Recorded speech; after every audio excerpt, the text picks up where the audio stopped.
भगवत गीता में श्री कृष्ण ने कहा है कि कर्मों का फल हमें उसी तरह ढूंढ लेता है जिस तरह एक बछड़ा हजारों गायों के बीच अपने मां को ढूंढ लेता है।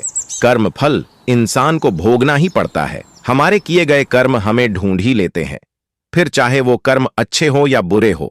लेकिन हम लोग इस बात को ज्यादा गंभीरता से नहीं लेते और हमें लगता है कि कर्म फल जैसा कुछ नहीं होता। हम अक्सर उन लोगों के बारे में बात करते हैं जो दूसरों के साथ बुरा करते हैं, लेकिन फिर भी कोई उनका कुछ नहीं कर पाता। यही सोचकर हमसे ज्यादातर लोग बुरे काम करने लग जाते हैं। हम सब यह भूल जाते हैं कि कर्मों का हिसाब कभी भी तुरंत नहीं होता।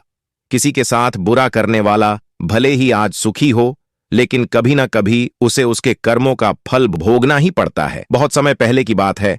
शहर से दूर गांव में एक दुकानदार था जो अपने ही गांव से एक व्यक्ति से रोजाना 1 किलो मक्खन खरीदा करता था।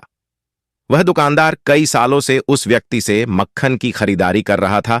एक दिन उस दुकानदार ने सोचा कि मैं रोज इस व्यक्ति से मक्खन खरीदता हूं, लेकिन बहुत समय से मैंने इसके मक्खन का वजन तौल कर नहीं देखा।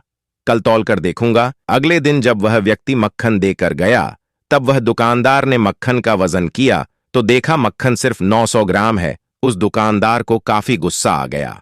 वह दुकानदार गुस्से में गांव के पंचायत के पास गया और उसने उस व्यक्ति की शिकायत कर दी। गांव की पंचायत बैठी और उस व्यक्ति को बताया गया कि तुम पर इस दुकानदार ने धोखा देने का आरोप लगाया है। तुम इस दुकानदार को देने वाले मक्खन में हेराफेरी करते हो और हर बार तुम इसे 1 किलो मक्खन की जगह सिर्फ 900 ग्राम देते हो। क्या तुम्हें अपनी सफाई में कुछ कहना है? वह व्यक्ति बोला, सरपंच जी, मैं तो एक गरीब आदमी हूं। मेरे पास वजन तौलने के लिए सही माप नहीं है। मैं रोज इस दुकानदार से अपने लिए 1 किलो गेहूं खरीदता हूं और अगले दिन उसी गेहूं को तराजू के एक तरफ रखकर इस दुकानदार के लिए मक्खन तौलता हूं। अब आपको जो भी पूछना है इस दुकानदार से पूछिए। पंचायत में बैठे सभी लोगों को पूरी सच्चाई समझ आ गई और उन्होंने उस दुकानदार को गांव से बाहर करवा दिया। ये छोटी सी कहानी हमें ये बात सिखाती है कि जैसे कर्म हम करेंगे उसका रिजल्ट भी हमें वैसा ही मिलेगा।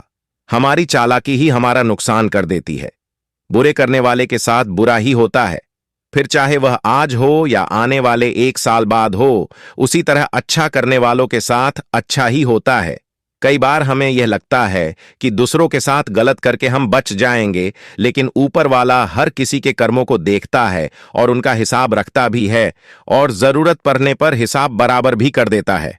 इसीलिए कभी भी गलत ना करो और ना ही कब ये सोचो कि उलटे सीधे काम करके हम बच जाएंगे। जिंदगी को बेहतर तरीके से जियो, ईमानदार बनो। ज्यादा कमाने या फिर सिर्फ अपना ही फायदा देखने के चक्कर में किसी के साथ गलत कभी ना करो।